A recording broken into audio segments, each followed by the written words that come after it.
Hey everybody, it's Global Politics with Jim Martin. Today I wanted to talk about rare earths or rare minerals. They're not quite as rare as people think.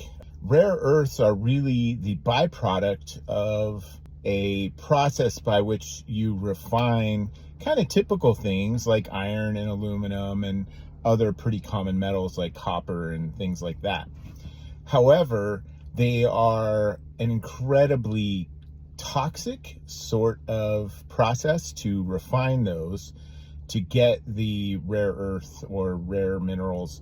It's just hard to get them out of the existing rock structures. There's actually a pretty big rare earth mine in Wyoming. I would suspect, given that they come from rock formations that produce crystalline structures, that you would have the potential for those sorts of mines in places like Idaho, Montana, maybe California, places like that. The challenge is that, again, the toxicity, the process itself is akin to how uranium was once refined. It involves like sequential baths of incredibly toxic types of liquids to refine and spin out those rare earth minerals. It's not something that is particularly challenging to do if you want to invest the money to do it. For instance, recently we've heard a lot about rare earth minerals in Greenland, but it's more, do you want to have that in your backyard?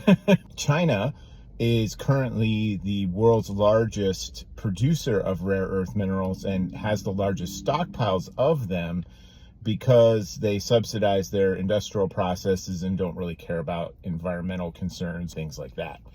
If you want these things, then you need to be willing to have a very lax regulatory environment. Finally, I would say that what are these things used for? A lot of high-end electronics manufacturing, batteries to some extent. However, some people seem to lump lithium into these rare earth minerals, and that's just not the case. Lithium, quite common. There's how many places in the United States are lithium springs or lithium mountain? There's a gigantic deposit of lithium, for instance, in Arkansas, that company down there has been trying to get up and running over the last few years. So thought that would be interesting for y'all. I hope you have a great day. Talk to you soon.